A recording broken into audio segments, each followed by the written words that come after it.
Entering the post-launch window in 2007, May and June saw the PlayStation Network flooded with ports of classic arcade games. But after that, things got a little more interesting. Released on the PlayStation Network in May 2007, Gauntlet II was a high-definition revival of one of the first true arcade quarter-munchers. Developed by Backbone Entertainment, this version brought the 1986 arcade classic into the modern era with HD graphics and 4-player online co-op. This specific PSN release remains a bit of a digital ghost in gaming history, as it was eventually removed from the store, making it a rare find for those who didn't snag it during the early years of the PS3. Interestingly, while the port added global leaderboards, it famously omitted voice chat, a move that forced players to rely on the game's iconic synthesized narrator to communicate the urgency of their dwindling health. The gameplay of the sequel introduced several firsts for the franchise that became series staples. Most notably, it was the first title to allow all 4 players to choose the same character class, leading to chaotic screens filled with 4 wizards or 4 elves. It also introduced the frantic It mechanic, a fantasy version of tag where a glowing orb would touch a player, causing every enemy on the map to relentlessly swarm them until they could tag a teammate or reach the exit. Beyond the combat, the game's history is rooted in its community. Level 100 was actually the winning entry from a public design contest held by Atari. From the ricochet power-ups to the terrifying multi-square dragons, the PSN version perfectly preserved the original's Texas Instruments speech chip audio, ensuring that every player would once again be haunted by the legendary warning, "The warrior is about to die."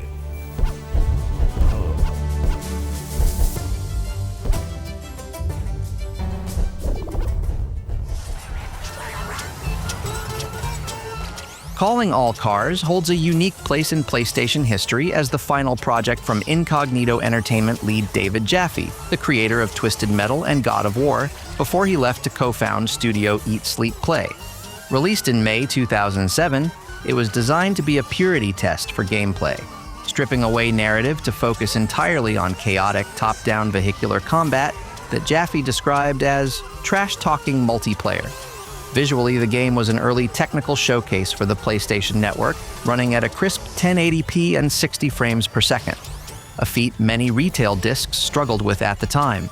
It also featured a soundtrack by legendary composer Peter McConnell, known for his work on LucasArts classics like Grim Fandango and Psychonauts, giving the Keystone Cops aesthetic a professional jazzy polish. The game's development and reception were famously colorful, largely due to Jaffe's outspoken nature.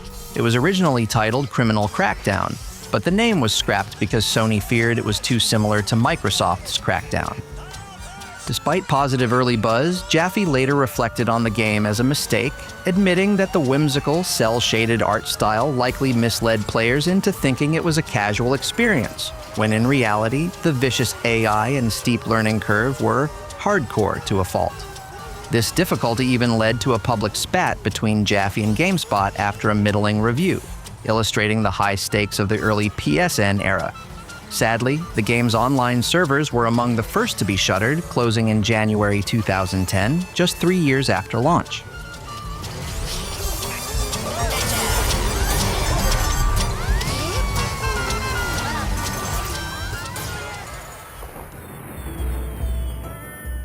When Rampart joined the PlayStation Network on May 10, 2007, it brought with it the distinction of being the spiritual ancestor of the entire tower defense genre.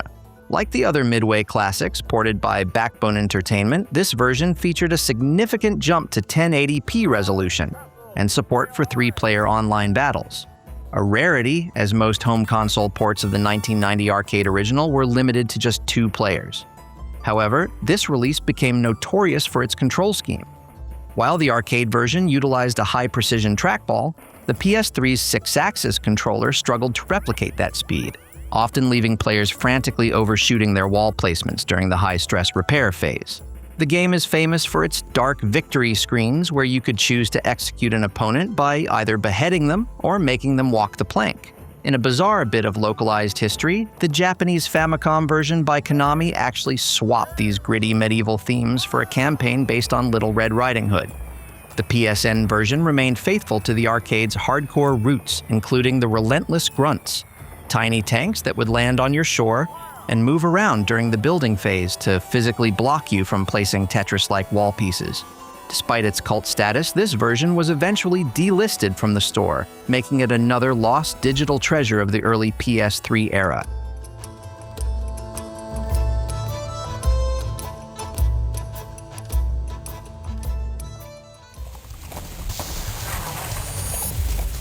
When Rampage World Tour was released in June 2007 on PSN, it served as a significant technical upgrade over the previous console generations. While the 1997 PlayStation 1 port was famously criticized for limiting the chaos to only 2 players, this PSN version, developed by Backbone Entertainment, restored the arcade's full 3-player simultaneous co-op. It also leveraged the PS3's power to deliver 1080p resolution and native 16:9 widescreen support, making the pre-rendered sprites of George, Lizzie, and Ralph look sharper than ever. However, it inherited one inherent trait of arcade boxes that frustrated home players. It completely lacked a save feature. To see all 130-plus levels and reach the final confrontation on the moon, players had to commit to a nearly 4-hour marathon in a single sitting, making it a true test of endurance for early trophy hunters. The lore of World Tour also took a weirder turn than the 1986 original. In this timeline, the 3 monsters weren't just random victims. They were all disgruntled Scum Labs employees, specifically George, Lizzie, and Ralph, who were transformed by a toxic lab accident. The game introduced the iconic VERN power-up, an acronym for Violent Enraged Radioactive Nemesis, which transforms a player into a winged purple gargoyle capable of flight and massive aerial destruction. If you managed to survive the global trip, the game concluded with a bizarre boss fight against the Scum Labs CEO, Eustace Demonic, who transforms into a monster himself for a showdown at a lunar base. Much like Gauntlet II and Rampart, this version was eventually removed from the online store due to licensing shifts after Midway's bankruptcy, leaving it as a high-definition relic trapped on older hard drives.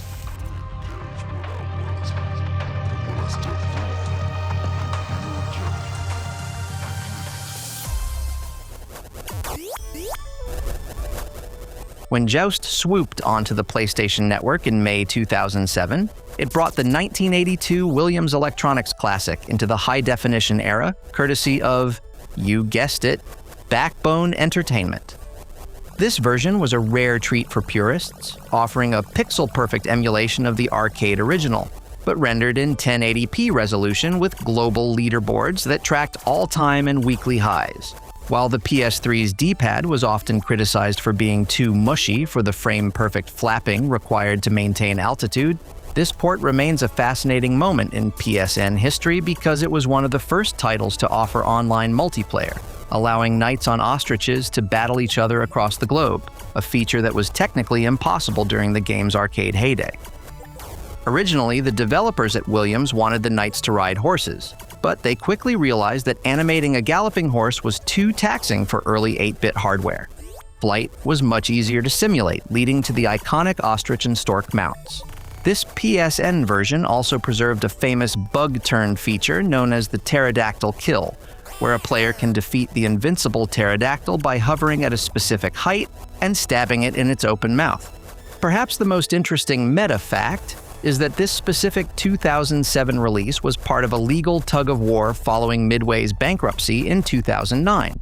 Because the digital rights shifted to Warner Bros. Interactive, the game was eventually delisted, making it a lost digital treasure that can only be played today by those who still have it installed on their original PS3 hardware.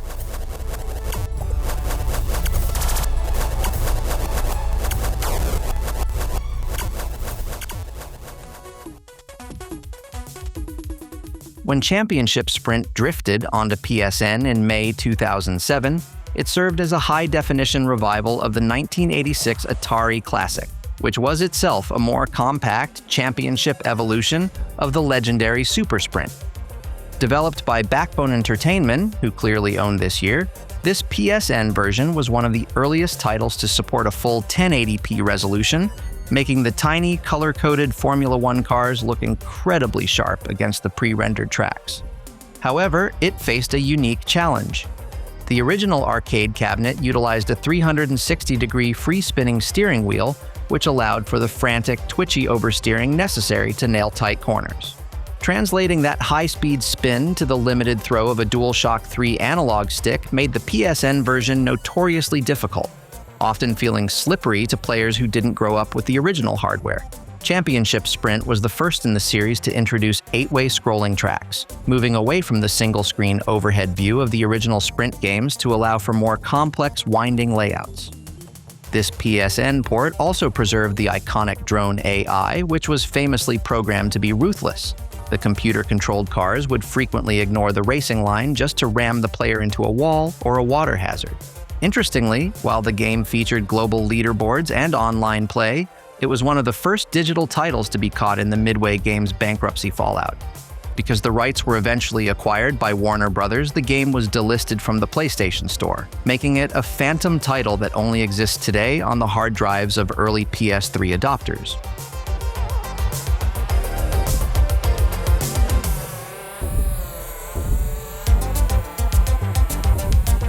By mid-2007, the flood of arcade ports began to slow, replaced by original high-definition titles. Super Stardust HD is arguably the most significant title in the early history of the PlayStation Network, as it was the very first game on the platform to support trophies via a 2008 patch. Developed by Housemarque, the game was a high-definition reimagining of their 1993 Amiga classic Stardust, and it set a gold standard for digital-only releases in June 2007. It was a technical marvel for its time, running at a rock-solid 1080p and 60 frames per second while simultaneously managing thousands of individual on-screen particles. This particle-heavy aesthetic became Housemarque's signature style, eventually leading them to develop the PS5 hit Returnal. The game was also a pioneer for 3D gaming on consoles. In 2010, it was updated to be the first PS3 title to support stereoscopic 3D, though the intense visual noise often made it a literal headache for players. The developers utilized the console's raw power to handle the physics of the asteroid destruction, which allowed for the persistent debris that made the gameplay so tactical. Unlike other twin-stick shooters of the era, the asteroids in Super Stardust HD didn't just vanish. They broke into smaller, physics-driven chunks that could still destroy your ship. The game also features a cheeky nod to its roots. If you look closely at the ship designs and the gold weapon, the Melter, they are direct evolutions of the 16-bit original's assets. While many other 2007 PSN games were delisted due to licensing issues, Super Stardust HD remains a cornerstone of the library, proving that a simple arcade shooter could be the ultimate tech demo for a supercomputer console.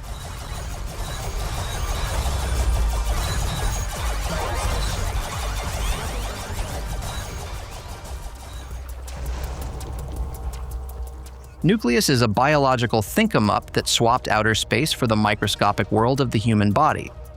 Developed by Kuju Entertainment, now Curve Games, and released in July 2007, the game was a technical showcase for the PS3's ability to handle massive amounts of dynamic fluid-based physics.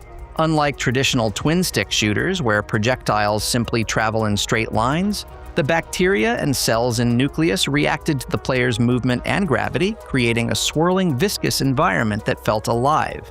It was one of the few early digital titles to fully embrace a 1080p resolution, using the high fidelity to render translucent, gelatinous membranes and pulsing organic backgrounds that were meant to mimic the inner workings of a living organism. It was also one of the very first titles Sony used to demonstrate the PSP Remote Play feature, allowing players to stream the microscopic chaos from their PS3 to their handheld, a precursor to the modern Remote Play we see on the PS5. However, the game became notorious among trophy hunters and early adopters for its punishing AI and oxygen mechanic, which forced players to constantly manage resources rather than just shooting everything in sight. This led to a polarizing reception. While critics praised its scientific aesthetic, many players found the physics-based attractor beam, used to clump cells together, to be incredibly finicky with the 6-axis analog sticks. Today, it remains a cult curiosity of the early PSN era, often overshadowed by its flashier cousin, Super Stardust HD.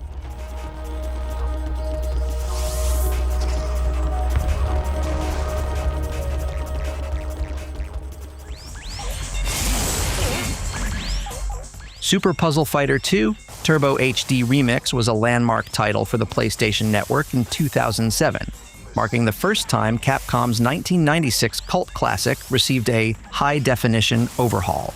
Developed by the as-yet-unmentioned Backbone Entertainment, the game featured entirely redrawn character sprites and backgrounds by the artists at Udon Entertainment, known for their work on the Street Fighter comics. While the core gameplay remained a perfect one-to-one translation of the arcade original, this PSN version was technically ambitious for its time, supporting 1080p resolution and featuring a completely rebalanced X mode. This mode adjusted the damage output of characters like Ken and Ryu to make the competitive scene more viable, as the original arcade version was notorious for having a top-tier cast that made certain characters almost unplayable in high-level tournaments. Despite the turbo in the title, the game actually runs on an engine derived from the Sega Saturn port, which was considered the most stable version for adding online netcode. Interestingly, the game includes a hidden counter-gem editor, allowing players to customize the patterns of gems dropped on their opponents, a feature that was largely buried in the menus and overlooked by casual players. The game also preserved the legendary hidden characters, Akuma, Dan, and Devilot, though unlocking them in this version was simplified to reward players for completing the single-player X mode. While Capcom eventually updated many of its HD Remix titles for modern platforms, this specific 2007 PS3 release remains the definitive version for many purists due to its specific color palettes and snappy, lag-free local multiplayer.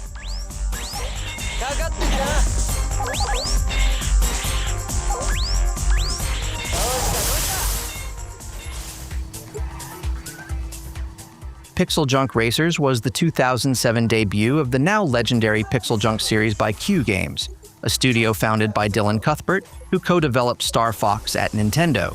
While later entries like Monsters and Eden became indie darlings, Racers was a much weirder experiment. It was essentially a high-definition, chaotic take on slot car racing. Unlike traditional racers where you steer freely, here you're locked into lanes and must manage your speed to weave through traffic. It was a technical flex for the early PSN, managing to display up to 1080p resolution with a staggering hundreds of cars on screen at once without a frame of lag. The game's engine was actually a refined version of a tech demo that Q Games built to show off the PS3's processing power, which explains why the game feels more like a chaos simulator than a standard driving game. It also featured a surprisingly robust 7-player local multiplayer mode. Despite its simple visuals, it was notoriously punishing. The sudden death mode required such perfection that it became a gatekeeper for trophy completion. In 2010, the game received a massive overhaul called PixelJunk Racers Second Lap, which added trophies and simplified some of the more frustrating mechanics. But the 2007 original remains the raw starting point for one of the most creative franchises on the platform.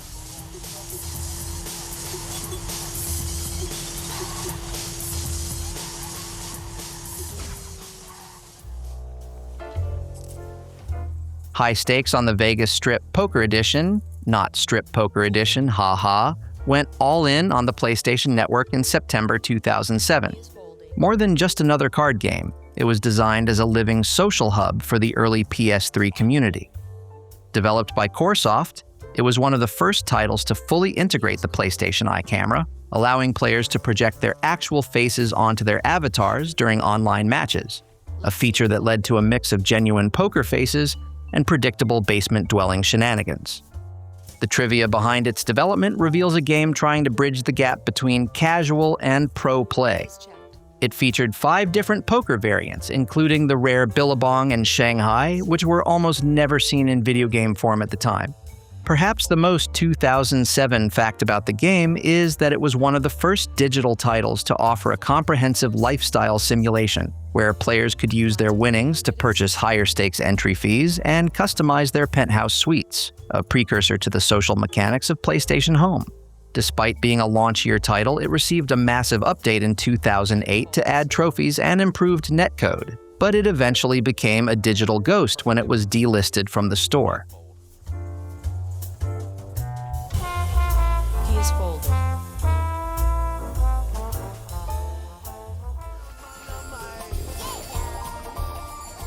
LocoRoco Cocoreccho launched in September 2007 as a unique experiment for the PlayStation Network, serving as a living screensaver rather than a traditional sequel to the PSP hit.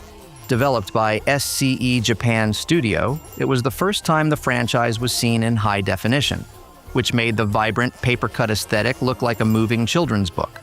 Unlike the PSP original, where you tilted the world, Cocoreccho tasked players with controlling a Mui Mui butterfly using the 6-axis motion sensors. You didn't move the LocoRoco directly. Instead, you used the butterfly to call out to them, leading a massive trail of up to 200 singing blobs through a single gargantuan autonomous level that functioned as a giant physics playground. The title Cocoreccho is actually an onomatopoeia for the sound of a rooster crowing in Japanese, signaling the game's theme of waking up the sleeping LocoRoco. This version is also famous for its integration of the 6-axis motion controls, which were used to jiggle the environment and trigger mini-games, a move by Sony to justify the then-new controller's technology. Most interestingly, the game features a dynamic soundtrack where the singing of the LocoRoco changes in real time based on how many you have gathered in your group. The more you collect, the more complex and layered the LocoRoco song becomes. While it was initially criticized for being short, it remains a PSN classic for being one of the most relaxing and visually pure experiences of the 2007 lineup.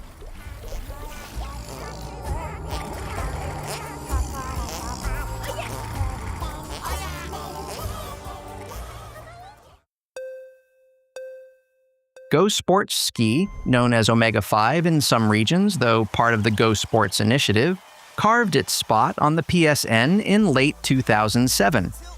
Developed by Joust, the studio famous for the WWE SmackDown series, it was a departure from their usual high-impact wrestling titles. The game was built to be a pure technical demonstration of the PS3's tilt functionality, forcing players to hold the controller vertically like a pair of ski poles or horizontally to lean into turns. The game's primary flex was the online integration. It was one of the first PSN titles to feature global rankings with ghost data, allowing you to download the ghost of the world's top players and race against them in real time. Because the 6-axis sensors at the time were notorious for their sensitivity issues, mastering the slalom or big air events required a level of physical precision that many players found frustratingly steep, leading to it becoming a love it or hate it cult title. The game also featured a surprisingly robust character customization engine for a budget digital title, allowing players to tweak equipment that actually affected the physics and wax of the skis. Today, it stands as another digital ghost. It was delisted from the PlayStation Store years ago due to the expiration of the Go Sports branding and licensing, meaning it now only exists on the hard drives of those who were brave enough to tackle its motion-controlled slopes in 2007.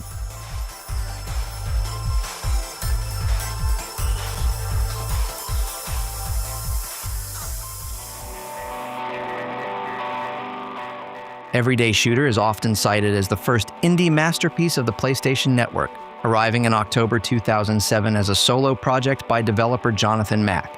Unlike the high-budget, corporate-led titles of the era, this game was a deeply personal album of games, where each level featured a distinct visual style and a unique musical track. It was a technical and artistic pioneer, winning 3 awards at the Independent Games Festival before Sony even picked it up for the PS3. Mack famously composed the entire soundtrack using only a guitar and a collection of distortion pedals, ensuring that every sound effect, from the pop of a destroyed enemy to the collection of a point, synchronized perfectly with the background melody to create a procedurally generated guitar solo driven by the player's actions.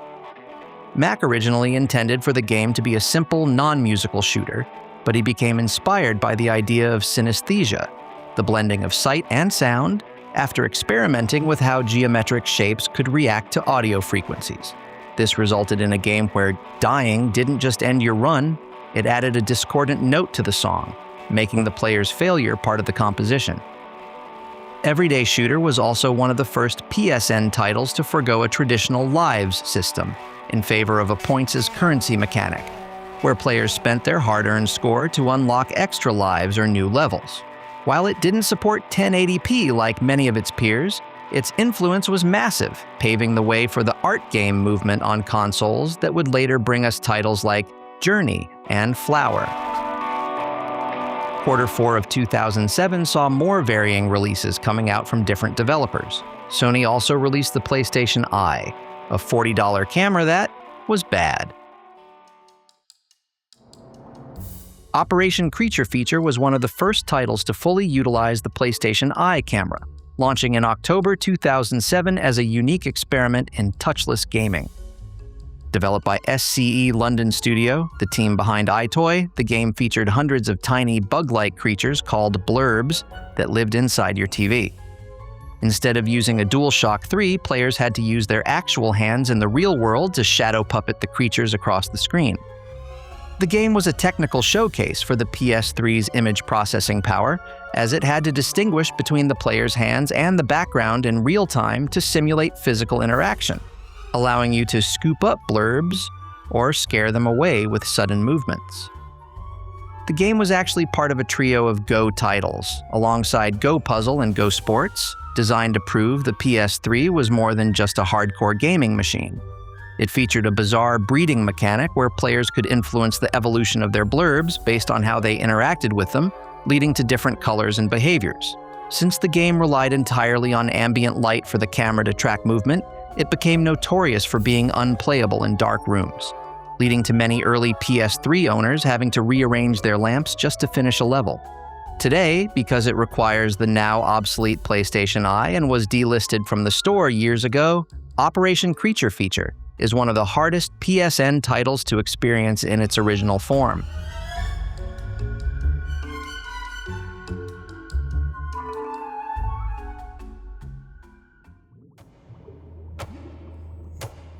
Aquatopia, known as Aquavita in Europe and Japan, arrived on the PlayStation Network in October 2007, serving as the definitive virtual aquarium for the early PS3 era.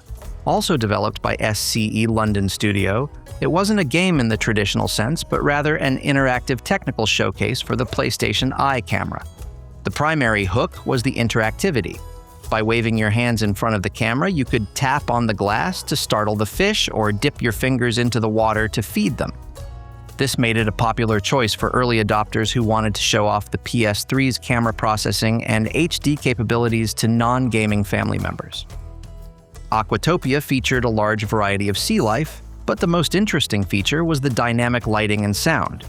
The game utilized the PS3's internal clock to shift the lighting in the tank from day to night, and the ambient soundtrack would transition into more soothing, nocturnal tones as the evening progressed. Most interestingly, it was part of a specific Eye initiative where Sony attempted to prove that the PlayStation Eye was superior to the competition by demonstrating water ripple physics. The camera would track your hand's depth and speed to create realistic ripples on the surface of the virtual water. Like many of its 2007 peers, Aquatopia has since been delisted, making it a lost digital experience that remains a nostalgic memory for those who use their PS3 as a high-tech fishbowl.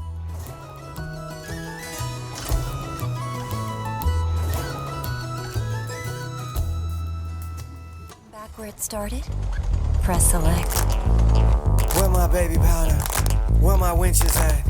You know, Scurv didn't get paid. Pain launched in November 2007 and quickly became the poster child for the PlayStation Network's early success, largely due to its unapologetic focus on slapstick comedy and emergent physics. Developed by Idle Minds, the game was a dedicated showcase for the Havok physics engine, tasking players with launching a character from a giant slingshot into a crowded urban environment to cause as much property damage and personal pain as possible. It was a pioneer for the platform's digital economy, becoming the first PSN title to aggressively use DLC, or downloadable content, featuring celebrity guest characters like David Hasselhoff and Elvira, Mistress of the Dark. It also pushed technical boundaries by being one of the first console games to support stereoscopic 3D and the YouTube upload feature directly from the PS3. Pain's lead character, Jarvis, was voiced by and modeled after the game's lead animator, giving him a distinct everyman look that made his frequent bone-breaking all the more hilarious. Interestingly, the game originally had a much more realistic art style before the team pivoted to a Saturday morning cartoon aesthetic to make the violence feel more like Looney Tunes and less like a tragedy. This PSN classic also held a bizarre record for its time. It was one of the most patched games in PlayStation history, as the developers frequently added new ouchies, which served as medals, and game modes like horse and bowling. While the online servers were finally shuttered in 2019, the local couch co-op remains a legendary part of the PS3's early social identity.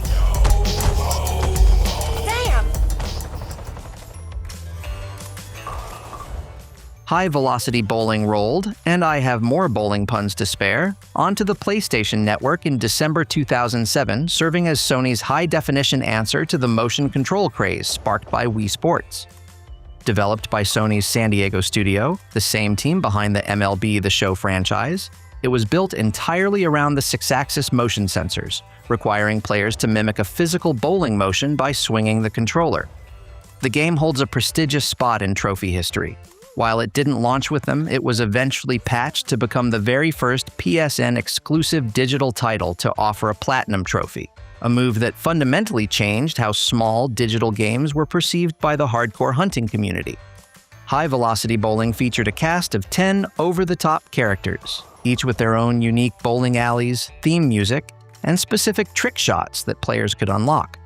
The developers also included a custom soundtrack feature, allowing players to bowl to their own MP3s stored on the PS3's hard drive, a rare luxury in 2007. The game saw a second life in 2010 when it was updated to support the PlayStation Move, which many fans argued was the way the game was always meant to be played, due to the improved tracking accuracy over the original 6-axis. Today, while the online servers have long since been retired, the game remains a staple for couch co-op collectors because of its surprisingly deep physics and the charm of its Vegas-style presentation. Spare a poop bag? Stinkerbell just dropped a bowling ball in the lane. When Snakeball slithered onto the PlayStation Network in December 2007, it transformed the classic mobile game Snake into a futuristic neon-soaked sport. Developed by Gameloft, it took the simple eat-and-grow mechanic and added a competitive 3D twist. Players rode hover snakes in a disco-themed arena, trying to collect colored balls to grow their tails while simultaneously using weapons to detail opponents. It was one of the few early titles to fully support the PlayStation Eye, allowing you to snap a photo of your own face and map it onto your digital rider, making for some hilariously cursed-looking 3D models during high-speed chases. Despite its whimsical Tron-like aesthetic, the game was notoriously difficult, featuring a physics-based flick mechanic where players had to precisely launch their collected balls into a central scoring hole while avoiding the crisscrossing tails of up to 7 other players. It was a pioneer for online play in the 2007 lineup, supporting 8-player online matches with global leaderboards. However, much like other licensed or third-party titles from that era, Snakeball was eventually delisted from the PlayStation Store. Because it was never released physically, the only way to play this neon relic today is to find an original PS3 that still has the game files sitting on its hard drive.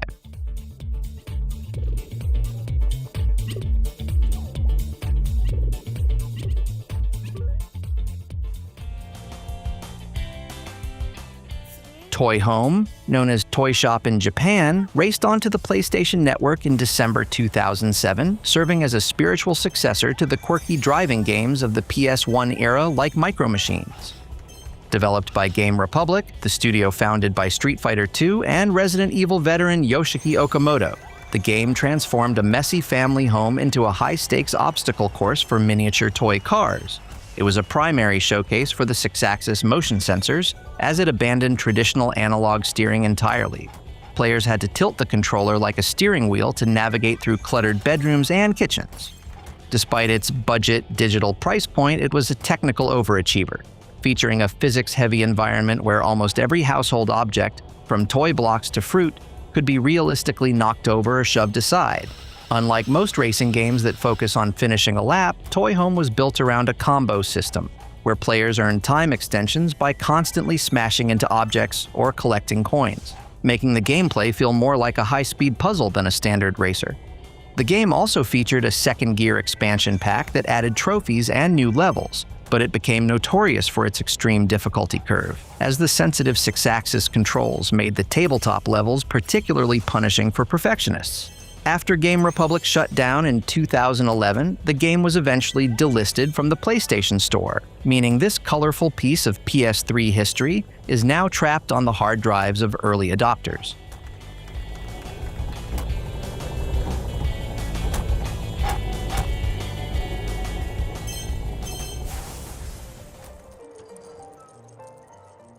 The Trials of Topoq arrived on the PlayStation Network in December 2007 as a final high-stakes test for the PlayStation Eye camera during its launch year. Developed by SCE London Studio, it rounded out the Eye trilogy alongside Aquatopia and Operation Creature feature, but swapped their casual vibes for a punishing, atmospheric puzzle experience. Players were tasked with guiding a white orb across a series of floating ancient towers by using their hands in the real world to create physical ripples and obstacles on the screen. It was a technical marvel for 2007, supporting 1080p resolution to render the intricate moss-covered stone textures and realistic physics-based lighting that made the Temple of Topoq feel like a tangible place. Unlike its sister titles, Topoq was famously sensitive to lighting conditions. If your room was too dark or too bright, the orb would often careen off the edge of a mid-air tower due to camera noise, leading to many frustrated early adopters. It also featured a surprisingly deep trial system where players had to manage the inertia of the ball, which responded to the speed and surface area of the player's hand movements. The game's lore was left intentionally vague, giving it a mysterious Shadow of the Colossus light aesthetic that stood out in a sea of arcade ports. Like many of its peers, it was delisted from the store years ago and requires the original PlayStation Eye to function, making it one of the more difficult lost PSN games to play in the modern era.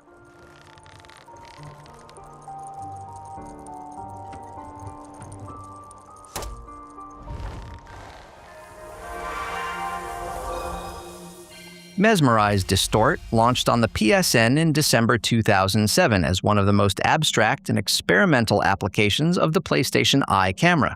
Often categorized more as digital art than a traditional game, it was developed by SCE London Studio to explore the concept of sensory feedback. The experience used the camera to capture the player's room and then applied a series of complex real-time filters, from kaleidoscopic mirrors to liquid-like distortions, that responded to movement and sound. It was a primary showcase for the PS3's ability to handle high-definition video processing, allowing users to effectively paint with their own reflection, while a soothing ambient soundtrack evolved based on the intensity of the visual changes. The application actually featured secret visual triggers. For example, if the camera detected certain colors or a specific level of stillness, it would unlock more intricate patterns and deep distort modes.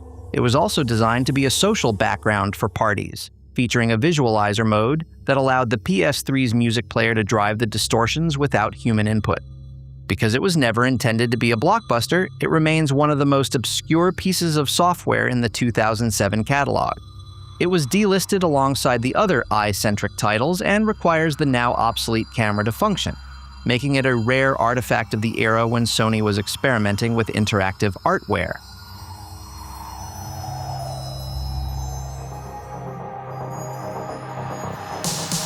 We ended on a bit of a whimper there, but next up is 2008, the year the PlayStation Network really hit its stride. It moved beyond just being a storefront for small games and delivered offerings that rivaled retail titles in terms of polish and scope. Also, it would help me a ton if you would like, subscribe, and hit that little bell thingy. Catch you on the flip side.